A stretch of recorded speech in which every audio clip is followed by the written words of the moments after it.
Knock, knock. Who's there? Bruno. Bruno who? We don't talk about Bruno.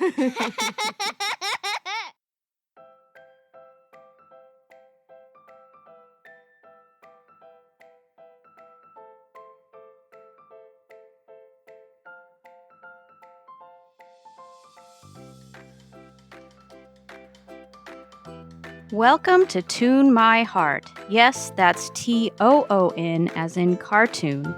Because in this podcast, we'll be taking a closer look at popular animated movies through a Christian lens, in search of faith-relevant themes and traces of eternal truth. I'm your host, Tracy Herold. And just a disclaimer, I'm not a Bible scholar, nor am I a film scholar. I'm just an animation fan who loves Jesus, and who wants to explore how the themes and ideas presented in some of my favorite films might resonate with the Christian faith and help remind us of what we believe, in sometimes surprising ways. So I hope you'll join me as we get animated about our faith.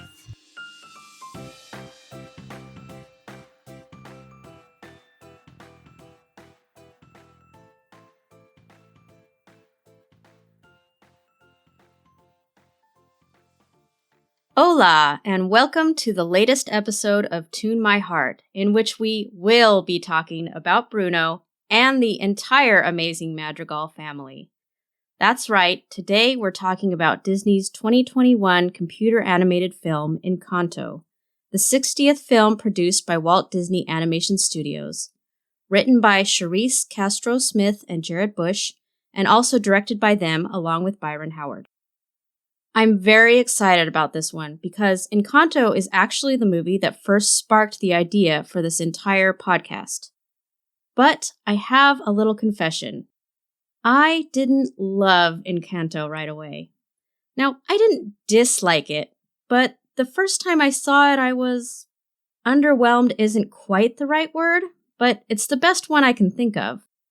And it wasn't because there was anything wrong with the film itself. It was because of the expectations that I brought to it.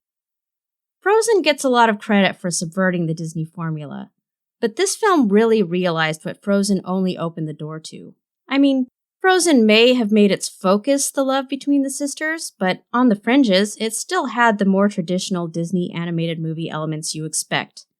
The cute or goofy sidekicks, the villain, the love interest, the quest. Encanto especially threw me because of that last one. I was expecting, based on the trailers I'd watched, that we would see Mirabel go on some kind of grand epic quest to find the answer to her family's failing magic. When the movie ended and she had actually barely stepped foot outside her village, let alone the family home, I was honestly a little discombobulated.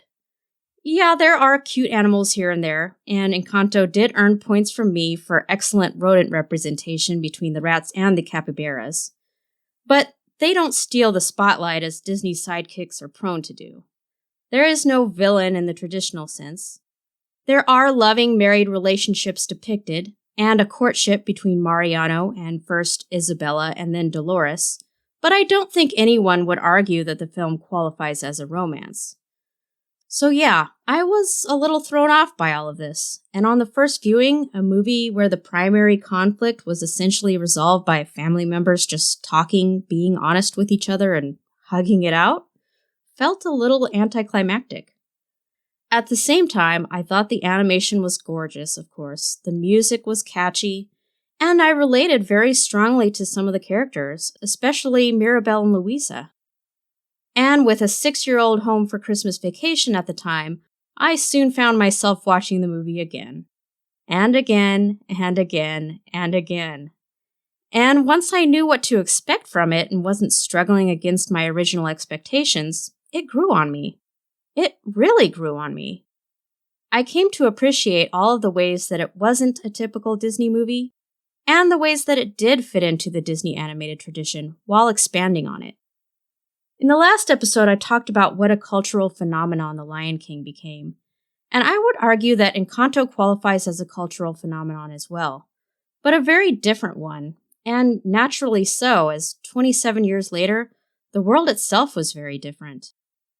Among other things, Encanto arrived on the scene almost 2 years into a pandemic that accelerated the already rising popularity of streaming, something that we couldn't have even imagined back in 1994 when The Lion King came out. While The Lion King broke box office records, Encanto wasn't even the highest-grossing animated film of 2021. That distinction went to Sing 2. During its very limited time in theaters, Encanto grossed just $256.5 million worldwide, not even quite enough to make the estimated $300 million needed to break even after marketing expenses. But then it arrived on Disney Plus on Christmas Eve, and its popularity just exploded.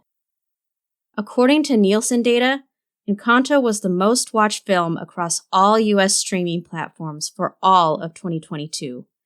It was viewed for 27.4 billion minutes, which translates to around 269 million full viewings of the movie. And it wasn't just general audiences that fell in love with the film either. The industry recognized it as well, awarding it Best Animated Feature at both the Academy Awards and the Golden Globes. But it wasn't just the rising popularity of streaming that made Encanto successful. After all, other animated films have come out on streaming channels before and since and not made the same impact. While the top 4 streaming movies for 2022 were all animated films, Encanto was watched more than even the number 2 and number 3 movies, Turning Red and Sing 2, combined. So, what is Encanto's secret? What makes it so special? I think it's a combination of a lot of factors. For one, it's the familiar elements that harken back to what we all love about the Disney animated film tradition, such as the beautiful, intricate animation and the fun and heartfelt music. The latter was especially key to ingraining Encanto into our cultural consciousness, as everyone fell in love with Lin-Manuel Miranda's songs. In fact, Encanto became the first Disney film to have both a number 1 song, We Don't Talk About Bruno, of course, and a number 1 album. At the same time, as I mentioned before, there were a lot of things that made Encanto stand out from past Disney animated films. And I think those elements, particularly in the areas of characters, story, and setting, proved just as important to its popularity. First is the decision to make the movie about a large family. In the past, animated movies often shied away from having so many key characters, because the more main characters you have, the more character designs you have to have, and the more story time you have to devote to them in films that typically have a pretty limited runtime. This is part of the reason that so many Disney movies feature single parents and only children, because it makes sense to pare families down to just the members who are most essential to the story being told. But, in the case of Encanto, the story that the filmmakers wanted to tell required a big, multi-generational family. Director Jared Bush tweeted in January 2022, 5 years ago, we began our Encanto journey with a whiteboard. This is what we wrote on it. Families are made up of individuals who evolve, who have hopes and dreams, and faults and failures. Can we tell a story that helps our audience see family from a different perspective? So, that is what they set out to do. To tell the story not just of Mirabel, but of her entire 12-person family. I can think of one other Disney film in the last 20 years to feature a large family, and that's Meet the Robinsons. But even if you're a fan of that movie, as I am, you probably can't name more than 3 or 4 of the Robinson family members. Only a few of them are actually important, and the rest are really just background characters, given very little screen time or development. Encanto handles its large family cast much better. While Mirabel could be said to be the main character, every member of her family is a memorable and important character with their own unique personality and interactions with other family members.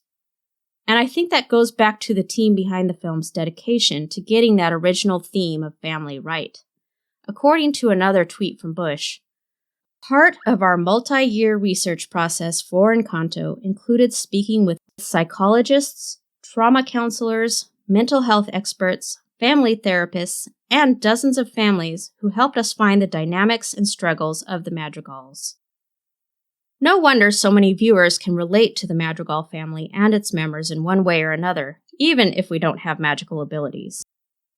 And speaking of relatability, another aspect of Encanto that earned it particular praise was in the area of diversity and representation, an area that hasn't always been Disney's strong point, but in which they've been making great strides in recent years. Again, the filmmakers really went all out on this aspect of the film, forming a group of experts they called the Colombian Cultural Trust, starting with fellow filmmakers Juan Rendon and Natalie Ozma, to help them accurately represent the culture of Colombia in which Encanto is set. They visited Colombia and spoke with anthropologists, architects, chefs, artisans, botanists, journalists, and more. And they incorporated incredible details into every bit of the film from these conversations. As director Byron Howard said in an LA Times article, "We all wanted our Colombian friends to be proud of this film and to feel like they really had a true voice in making it come to life." And with many viewers celebrating the fact that they and their children could finally see themselves and their culture reflected in a Disney animated film, I'd say they succeeded. There are so many more fun and fascinating facts that I could share about the making of Encanto. For instance, did you know that it was the first Disney animated film to involve choreographers in its development from start to finish? Or that its team had to work remotely, just like many of us during the COVID-19 pandemic to get the film completed? But for now, let's move on to our next segment. That's right, it's time to get our kid's eye view on the film from my daughter, Darcy. Hi again. Encanto. It's a really fun movie because it's about a girl named Mirabel. And at the first beginning part, she was going to get her gift, but she didn't get it because of Bruno's vision. But there's a reason why. But I don't know why. It's this mystery. The rest of her family has powers, and one day she had a little talk with her strong sister, and she had to pick up some doggies, but she started singing a song, and my favorite part of the song was the donkey unicorns. But at the end of that kind of day, she started losing her powers. And the next day, they were singing another song with Bruno dancing in it. And then she found the vision, and then it was time to eat. Then they found out. And then after that, the next day was when the candle stopped glowing and the tower fell down. But she went to a river, and then her grandma found her. And then they were all singing. And then they lived a happy life.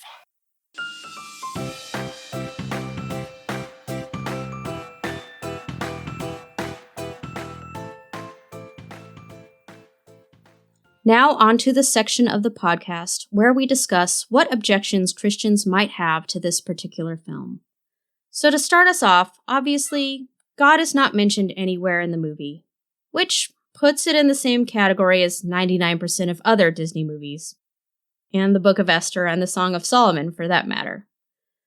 What's interesting is that Christianity does exist in the world of Encanto, as the village contains a church and a priest, which makes sense since it is set in the real-world country of Colombia, where 70.9% of the population are Catholic and another 16.7% Protestant.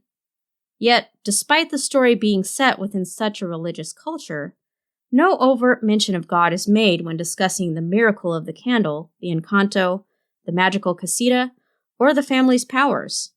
Instead, the source of all of these things is kept rather vague, and if anything, the family acts as if the candle itself is the source of all the miracles, which could be seen as a form of idolatry.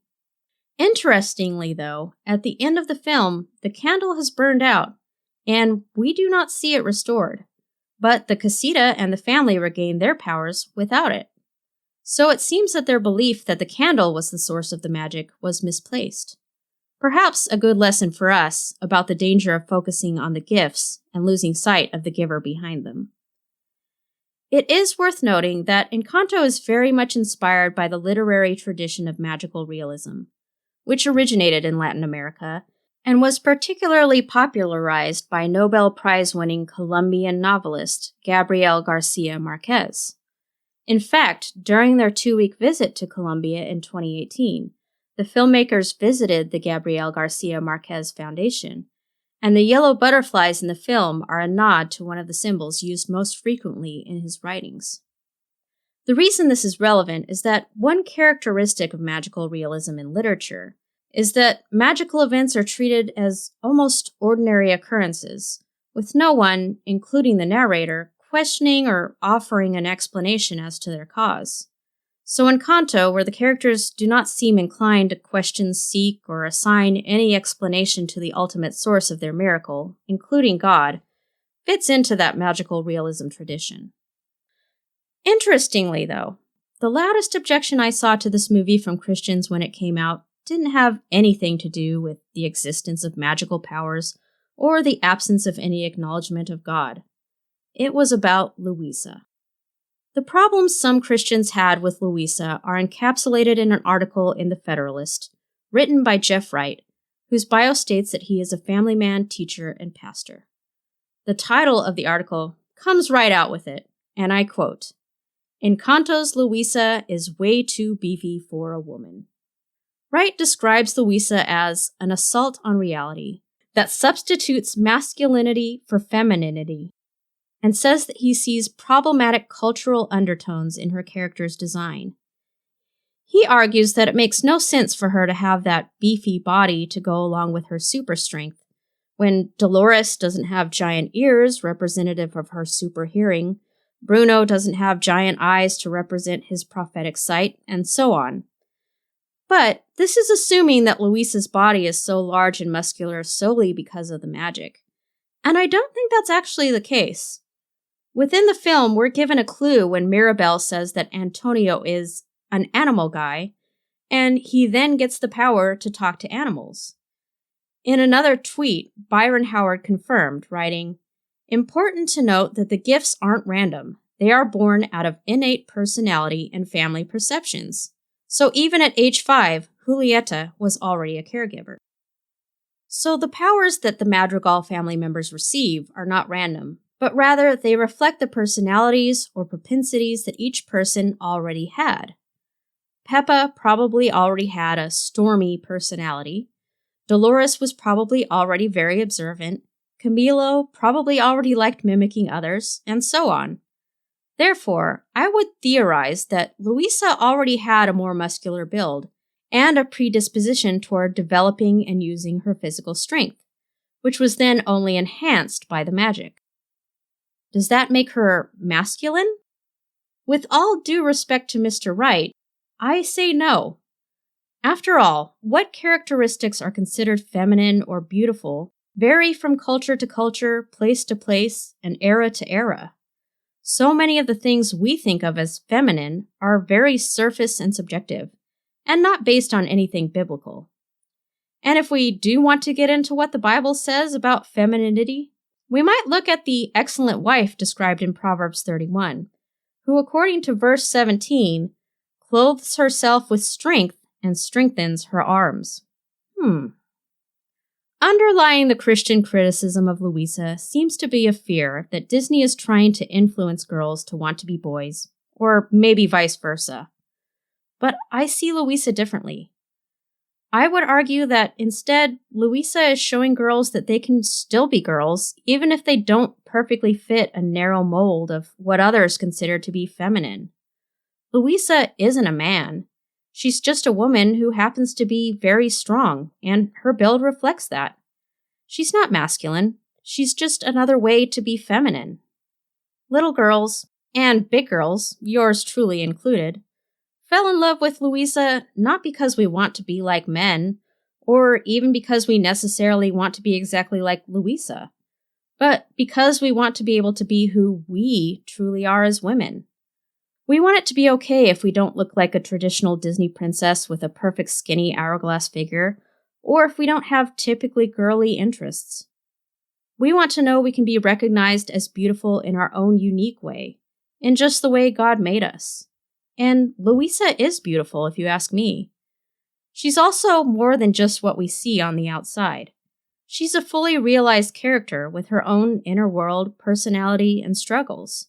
She shows us that we can be strong, but she also shows us that we can be vulnerable. In short, she's a human being. And at the end of the day, that's what we all want to be recognized as, no matter what we look like or how we conform or don't conform to what others expect of us. So some may see Louisa as an assault on God's reality. But personally, I see her rather as a celebration of God's creativity, and the fact that He doesn't make us all the same, but He does make us all beautiful in unique and wonderful ways. Is her size and shape perhaps somewhat exaggerated? Sure, but this is animation. If you've never complained that the waistlines of traditional Disney princesses are unrealistically small or that their eyes are unrealistically large, it makes no sense to isolate Louisa and complain only about her proportions being unrealistic.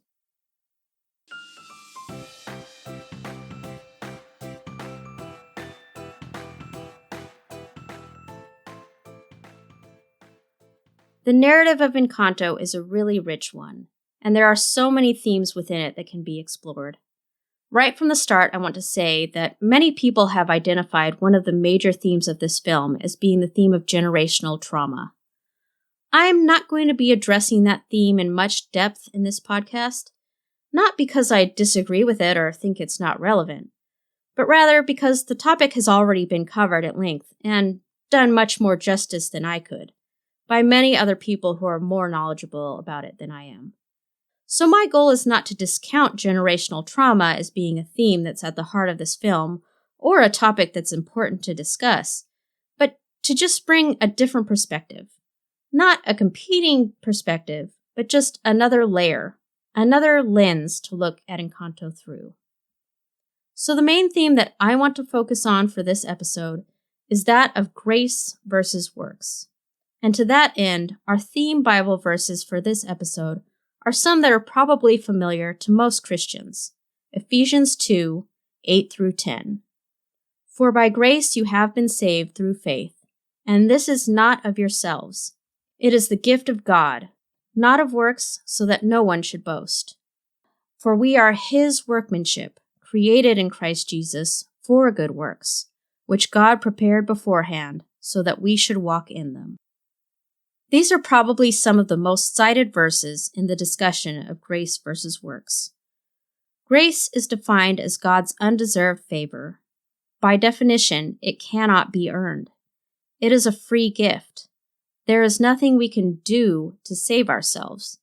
No quantity or quality of works that will earn salvation and a place in God's family. At the same time, this does not mean that works have no place in the life of a Christian. As verse 10 says, while we are God's workmanship, meaning our salvation is all His work and none of ours, we are created in Christ Jesus for good works. In other words, after we have been saved, we should do good works. In fact, good works should naturally flow from our being saved, and a love and desire to serve the Son who died for us, and the Father who so graciously adopted us into His family. But so often we Christians get this turned around. Even if intellectually we understand that we are saved by grace and that our good works follow from that salvation without contributing to it, we can so easily still end up feeling and acting as if God's love and favor, our sanctification, and even the security of our salvation depends on what we do for God rather than on what He has already done for us. So often the Apostle Paul could say to us, as he did to the church at Galatia, "Are you so foolish? After beginning by means of the Spirit, are you now trying to finish by means of the flesh?" And when this thinking creeps into our lives, it leads us to legalism and to a relationship with God that is transactional and performative rather than genuine and loving, as we'll see in our discussion of Encanto up next.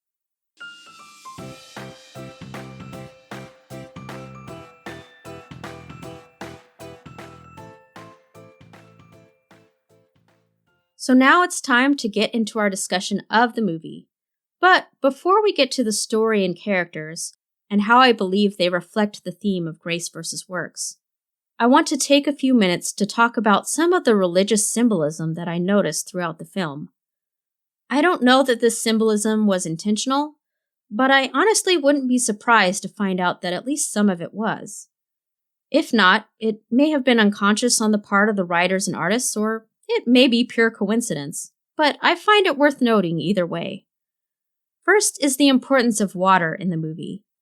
At the beginning of the film, and later again towards the end, as Abuela recounts the story of how the family's miracle started, we see the group of refugees fleeing across a river, pursued by soldiers on horseback.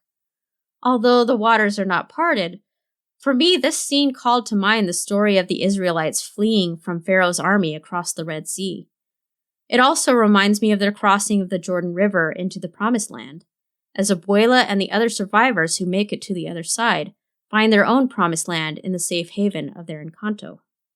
Water also comes into play, not just in the past, but in the present of the film's story, as Abuela finds Mirabel on the bank of the same river, and as she shares the truth of her pain and fear, and Mirabel comes to understand and forgive her, they end up together in the middle of the river. I couldn't help but think of baptism at this moment, and the symbolism of accepting forgiveness, being cleansed from the sin and pain of the past, and starting afresh.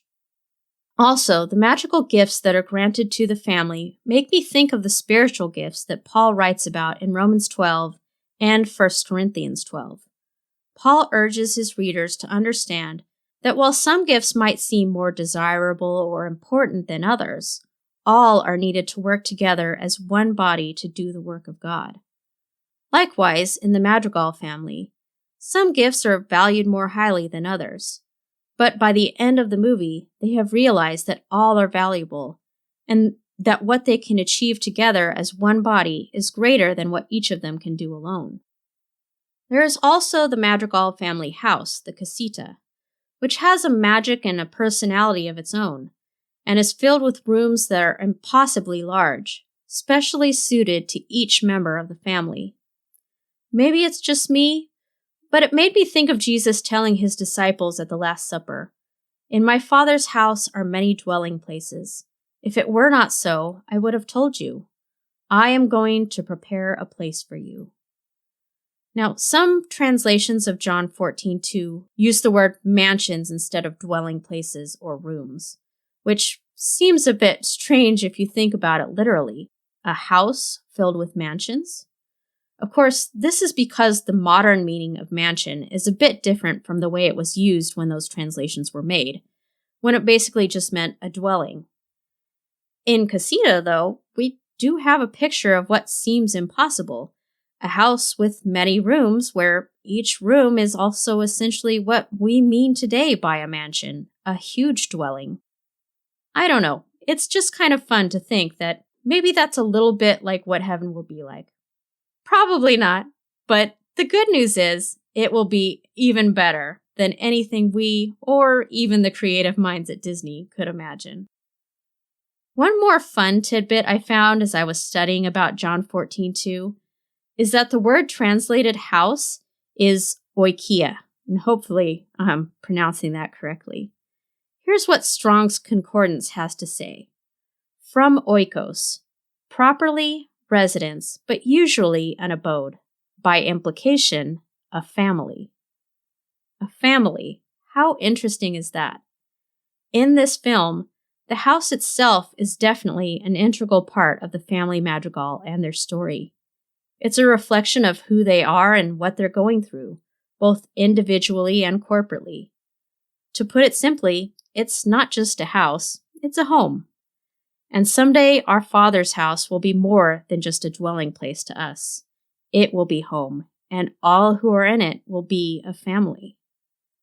Finally, Abuela's late husband, Pedro Madrigal. of course serves as a savior figure in the world of Encanto, selflessly sacrificing his life to save the lives of others. And the fact that the miracle of the candle comes into being at the very moment of that sacrifice is certainly significant.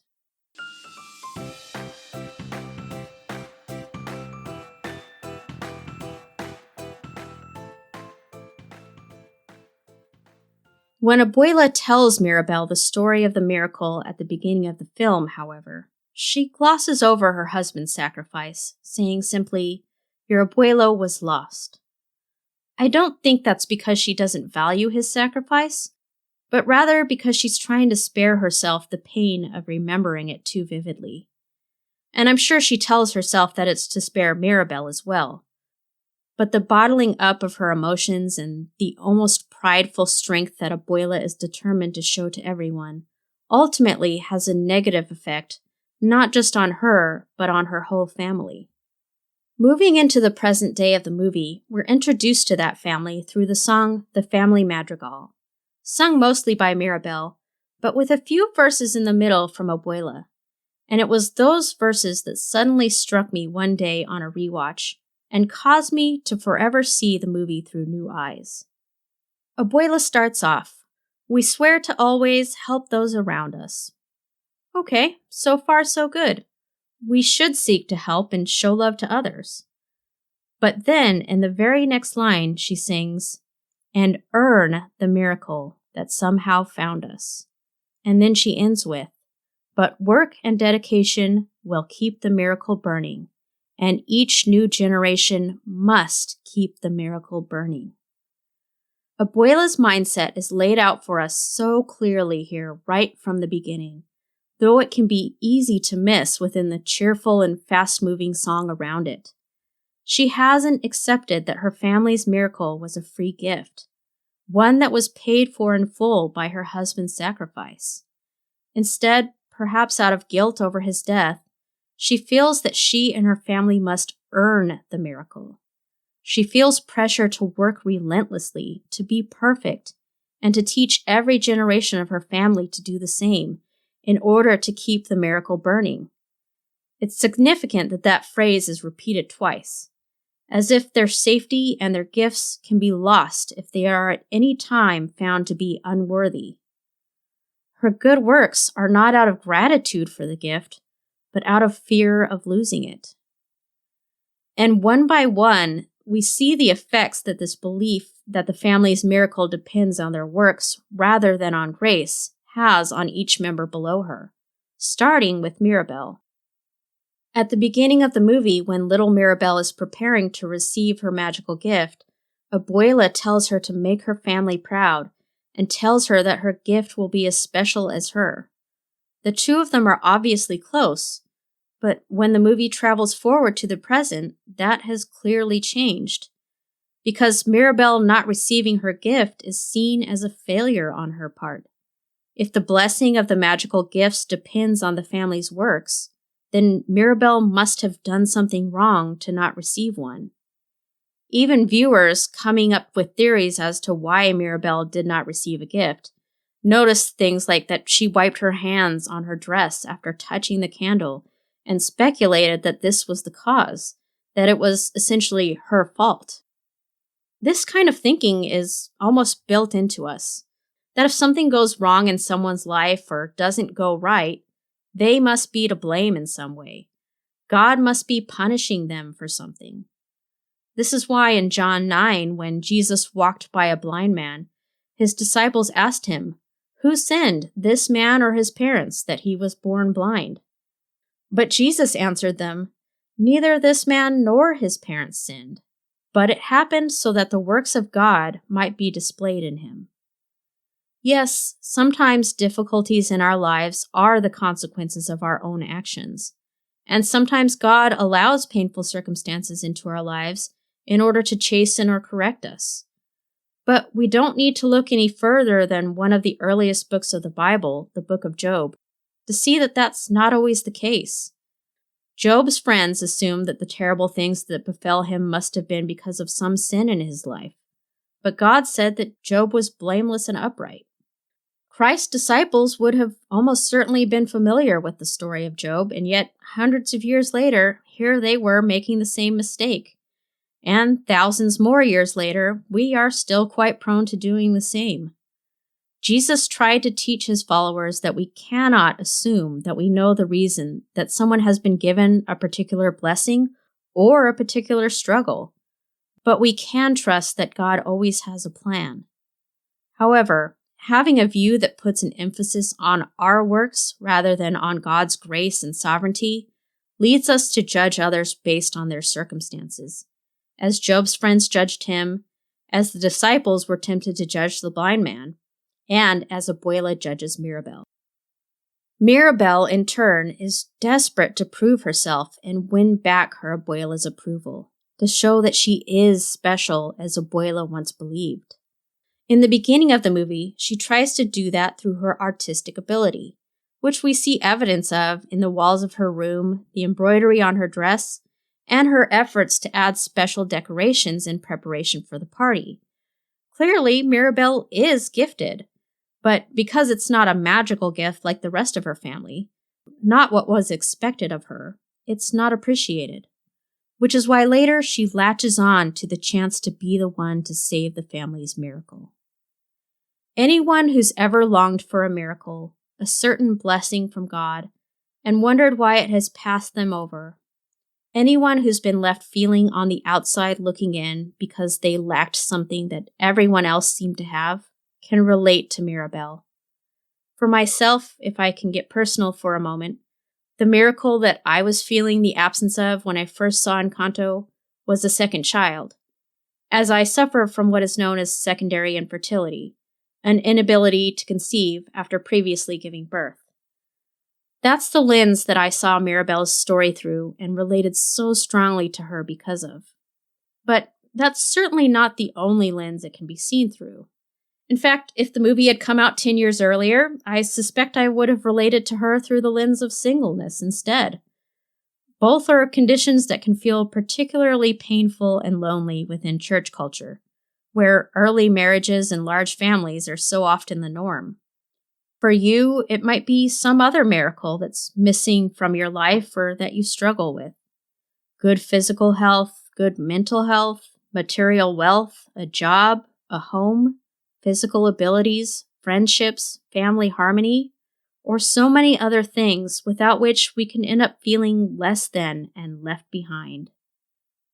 Mirabel tries to insist that she doesn't feel that way, though, that she believes she is just as special as the rest of her family, and that she is content just being a Madrigal, even without the magical gift that she grew up believing would come with that heritage. And contentment is good, but not at the expense of honesty.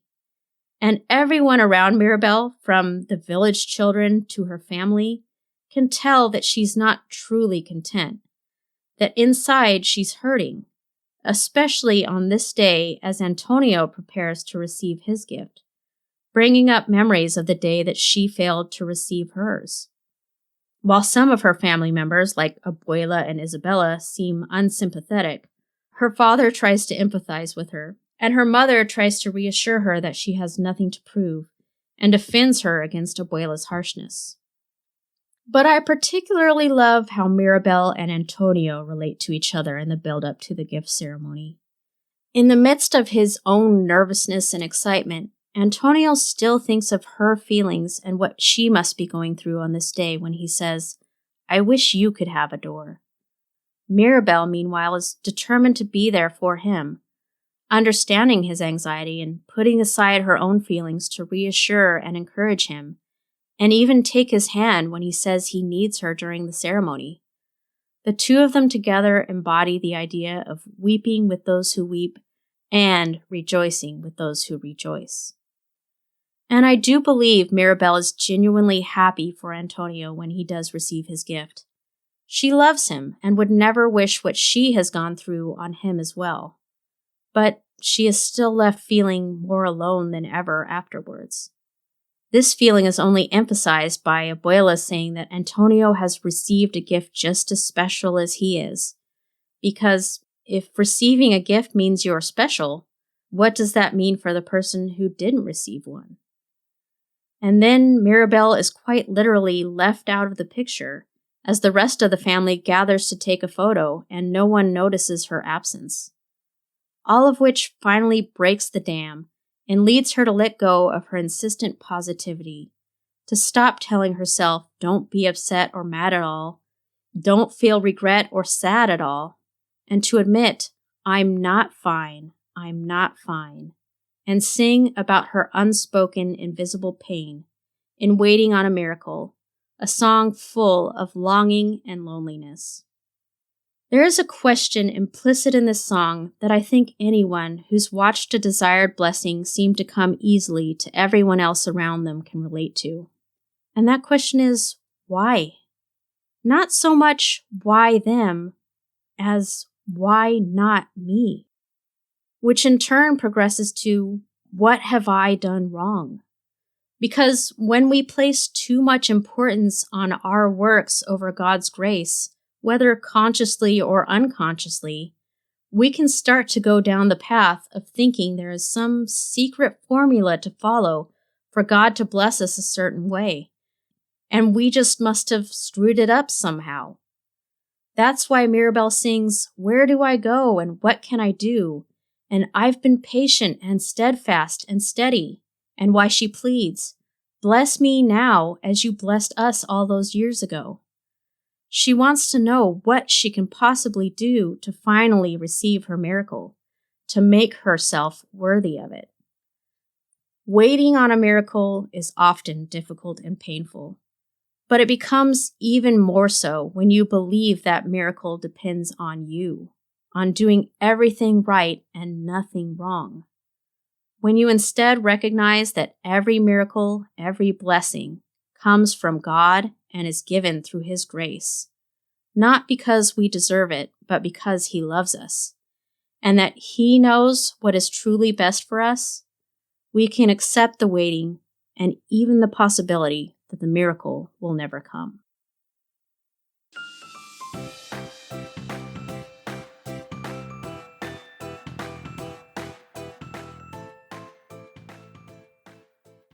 Out of her hurt comes Mirabel's mission to save her family's miracle after she sees the cracks beginning to form in their casita. And yes, her motive is a little selfish. She even admits it, saying to the casita at one point that she needs to do this. Quote, "For you, for Abuela, maybe a little bit for me." But in the environment she's in, where everyone's value depends on what they can do, it's understandable that she is desperate to do something to prove herself worthy. The morning after Antonio's gift ceremony, Abuela says, "We must never take our miracle for granted," which is a good sentiment. We shouldn't take any of the gifts that God has given us, least of all our salvation, for granted. But then she continues, "So today we will work twice as hard." Luisa in particular takes that to heart, as she quickly heads out into the village and sets to work, moving buildings and picking up escaped donkeys. For her, work is a way to try to ignore worry, because she feels she shouldn't have any worries. She, after all, is supposed to be the strong one, without any weaknesses. As Mirabel finally gets her to talk, she at first denies that anything is wrong, singing, "I'm the strong one, I'm not nervous, I'm as tough as the crust of the earth is." But then she sings, "And I glow, 'cause I know what my worth is." I've seen that phrase unironically being sold on shirts and artwork as if it's an inspirational quote. But in the context of the song and the movie, it's really quite sad. Because, in fact, Luisa doesn't know what her worth is. As she says just a few lines later on, "Under the surface, I'm pretty sure I'm worthless if I can't be of service." She thinks her worth depends on what she can do, rather than realizing that her worth is intrinsic, that she is worthy of love no matter what she does. As the song continues, she admits to her sister how much pressure she feels to handle every family burden and to never make a mistake. She shares her fears, singing, I hide my nerves and it worsens. I worry something is gonna hurt us. And she reveals what she ultimately longs for but feels she cannot ask for. If I could shake the crushing weight of expectations, would that free some room up for joy or relaxation or simple pleasure? In this moment of vulnerability, Mirabel really sees her sister for the first time and realizes that Louisa isn't just the one who's super strong and can do no wrong, as she sang in the Family Madrigal song. She realizes that Louisa isn't invincible, and that she has her own struggles and burdens in spite of, and maybe even because of, her magical gift. She embraces her and tells her, "I think you're carrying way too much," which I love.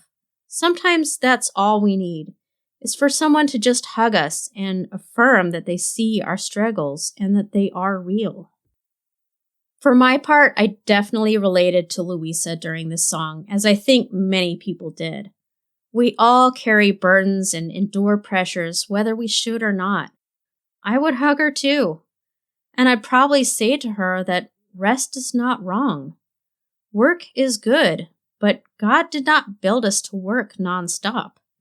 He built us to rest. From the very beginning, he emphasized to his people the need to take time to rest, to regularly take a Sabbath, both to replenish their own strength and to learn to rely on his strength. Louisa makes me think also of what Jesus said to his followers, as recorded in Matthew 11. "Come to me, all you who labor and are heavily burdened, and I will give you rest. Take my yoke upon you and learn from me, for I am meek and lowly in heart, and you will find rest for your souls. For my yoke is easy and my burden is light." In her song, Louisa asks, "Who am I if I don't have what it takes?" Due to her abuela's emphasis on works, her identity has become completely wrapped up in what she can do. And if her abilities fail, her identity will falter as well. And we see that play out later in the film as her strength does begin to wane, and she is extremely troubled by it. But for me, this calls to mind Paul, who prayed 3 times for his thorn in the flesh to be removed, and instead was told by God, "My grace is sufficient for you, for my strength is made perfect in weakness." Sometimes our weakness is more valuable to God than our strength, because it can lead us to rely on his grace rather than on ourselves, and it can give his power the opportunity to shine through us. But when we focus on our works and our strength, when we feel that everything depends on us always doing and never stopping, as Louisa does, we can lose sight of the fact that God is ultimately the one in control, and that we can and should rest in him.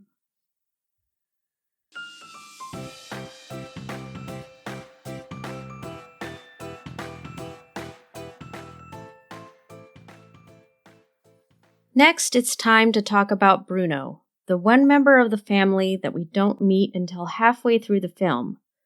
But before that, we certainly hear a lot about him, or rather, about how the family and everyone else in town do not talk about him. This goes along with the denial that we see Abuela enforcing throughout the film. She glosses over the story of Pedro's death and never shows or talks about her trauma. Every time there's a sign of the family's magic failing, she insists to everyone that the magic is strong and everything is fine, even though in private, Mirabel sees her worriedly praying about it. And she admonishes Peppa to control her emotions any time she has a storm cloud over her. No negative feelings or bad news are allowed. And so Bruno, who was already the black sheep for often bearing bad news, is now more so for disappearing, and is not talked about either. Except, of course, he is talked about, or at least sung about. And in that song, we see how the forced silence about Bruno has only had more of a negative effect on everyone's perception of him. Peppa remembers him as having a mischievous grin on her wedding day. Dolores sings that she grew to live in fear of Bruno. And Camilo, who would have been pretty young when Bruno left, remembers him as this monstrous 7-foot-tall figure covered in rats who feasts on your screams. Of course, when Mirabel actually meets Bruno within the walls of the casita, she sees how false all of these impressions of him have been. The real Bruno is a meek and rather unassuming man, definitely not 7 feet tall, though he does hang out with rats. And while everyone in the family and the village seems to think that Bruno enjoys delivering evil prophecies, and maybe is even responsible for those prophecies coming to pass, Bruno was really only ever trying to deliver the truth. Unfortunately, being a truth teller, especially when the truths you have to share are uncomfortable ones, often doesn't make you popular. Bruno reminds me of Mark 6:4. Jesus said to them, "A prophet is not without honor except in his own country and among his own relatives and in his own house."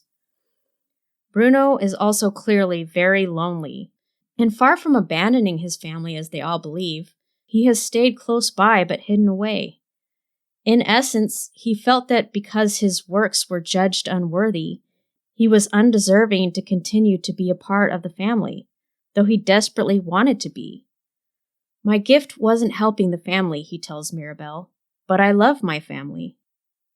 In fact, that love is his other motivation for disappearing, specifically love for Mirabel and wanting to spare her from the negative effects he knew his prophecy would have on her. And it's his love for her again that leads him to finally stand up to his mother near the end of the film, not to defend himself, but to defend Mirabel.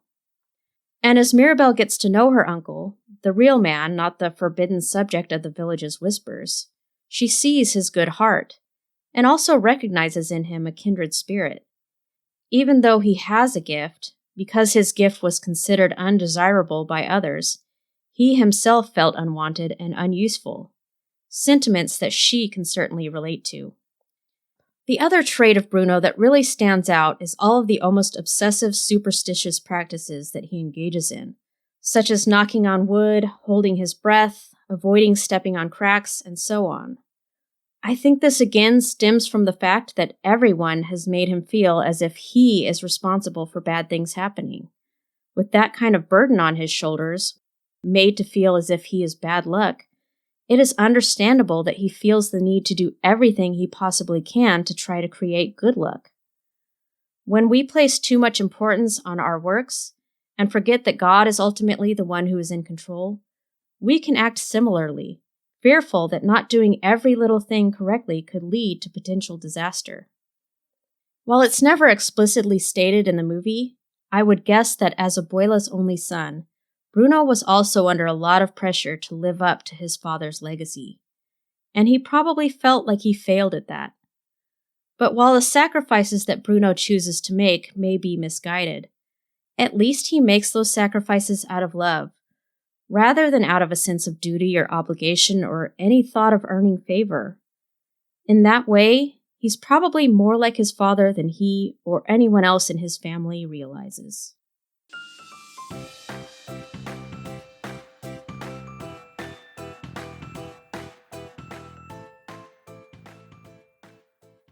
But Bruno also isn't the only member of the family who has sacrificed his happiness for the family's sake, as Mirabel soon learns. While the family weirdo and the perfect golden child may seem to be worlds apart, Bruno and Isabella actually have this important thing in common. From the beginning of the movie, we see Mirabel and Isabella butting heads. Mirabel sees her sister as a selfish, entitled princess. And it's easy to understand why when we see Isabella saying things to her like, "If you weren't always trying too hard, you wouldn't be in the way." We can see that Mirabel is envious of Isabella, whose gift seems to make her universally adored, and whose life seems completely perfect. But what we don't see coming is the revelation that Isabella's cruel behavior toward her little sister may be motivated by jealousy as well. Instead of looking down on Mirabel for not having a gift, she's envious of the freedom that she believes Mirabel has from having to always live up to everyone's expectations. "I have been stuck being perfect my entire life," she tells Mirabel. Isabella also says of her planned engagement to Mariano, "Abuela was happy, the family was happy." Notice that she doesn't say, I was happy. Her own happiness doesn't factor into her decision. She feels it's her duty to do what's good for the rest of the family, regardless of her own feelings, to live up to the perfect picture that they and everyone else have of her. Mirabel has completely misjudged Isabella. She is not selfish at all. In fact, she's hidden her true self to try to please everyone else. In the song What Else Can I Do?, probably the most telling and poignant line Isabella sings is, I'm so sick of pretty, I want something true. John Keats famously wrote, beauty is truth, truth beauty. But beautiful and pretty are not the same thing. While pretty connotes superficial, surface attractiveness, beautiful points to something deeper. So often, though, we settle for pretty, instead of truth or beauty, in order to please others. We feel pressured to conform to others' expectations of us, and to present to the world a perfect picture that requires suppressing our true feelings, struggles, and uniqueness. As Isabella lets go of the need to be perfect and pleasing to everyone, as she allows herself to finally be true, the things that she creates are beautiful, if unconventionally so.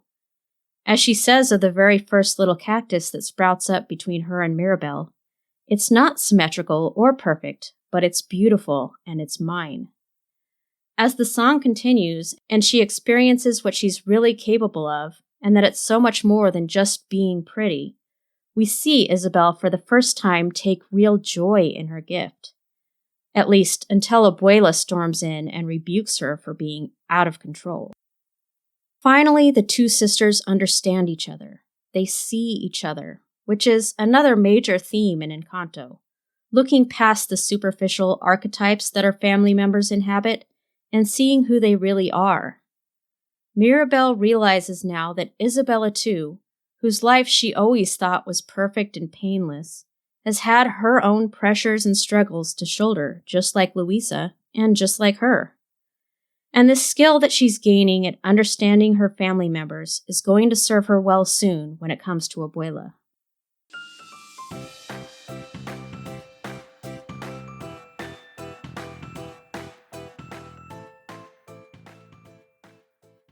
But first comes their confrontation. After Abuela angrily accuses Mirabel of hurting her family and of being the reason that their miracle is failing, Mirabel has a realization. I will never be good enough for you, she says. No matter how hard I try, no matter how hard any of us tries.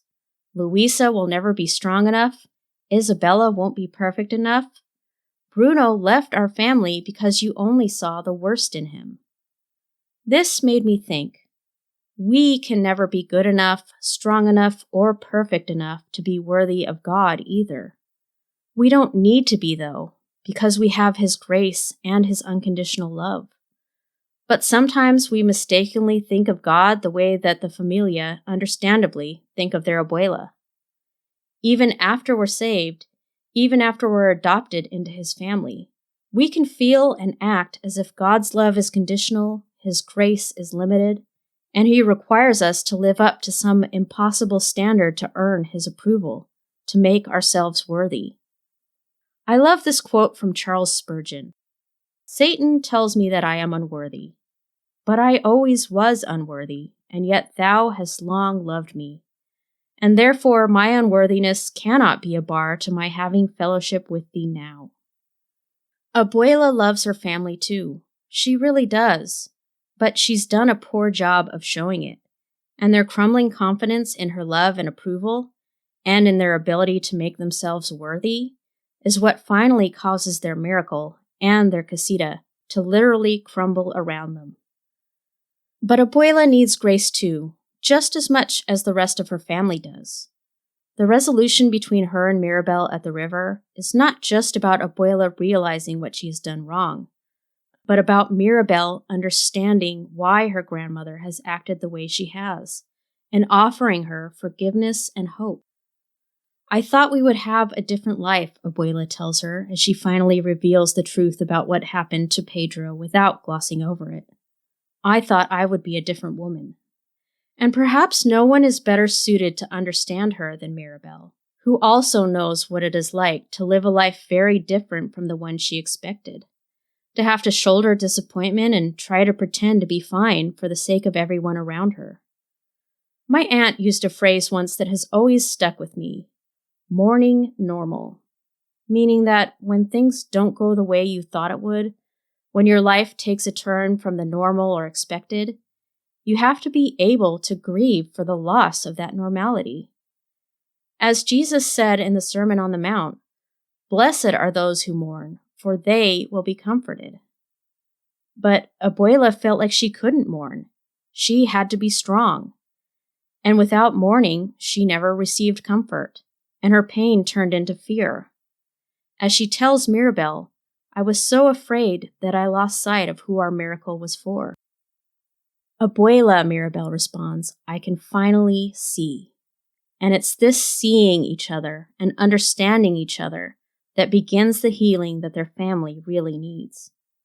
So they return home along with Bruno and begin to rebuild, together, as they sing to their family that it's time you learn you're more than just your gift. And also, the miracle is you, not some gift, just you.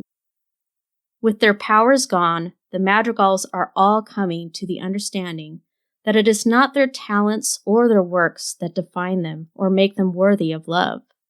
They are loved for who they are, not for what they can do. And that point is hammered home when the people of the village come marching down the road singing, "Lay down your load, we're only down the road. We have no gifts, but we are many, and we'll do anything for you." Even though the Madrigals can no longer perform miraculous works for them, the people of the village still love them and joyfully come to serve them now in their time of need. And this is a great picture of what the church, the family of God, is supposed to be. Not a few specially gifted people serving everyone else out of obligation, but everyone serving everyone else and bearing one another's burdens in whatever way they can, out of love. And after the casita is rebuilt and Mirabel's family hands her the doorknob for the front door, they show her that just as she has seen who all of them really are beyond just their gifts, they now see her. "We see how bright you burn," they sing. "We see how brave you've been. Now see yourself in turn." And when they ask, "What do you see?" she's able to say, "I see me, all of me." Now that Mirabel finally feels seen by her family, she can finally see herself clearly as well. She can see that she is whole, without a gift, without works, just her, all of her. The door opens, the casita comes back to life, the family members regain their gifts, and the whole town celebrates. And I love that the final shot of the film is of them taking another photo together, but with the casita shifting them at the last minute, so that it's not the seemingly perfect picture that the one from earlier in the movie was. And that's okay, because they've all learned to accept the fact that they are imperfect. At the same time, it is a more perfect picture this time, because all of them, including Mirabel, are included.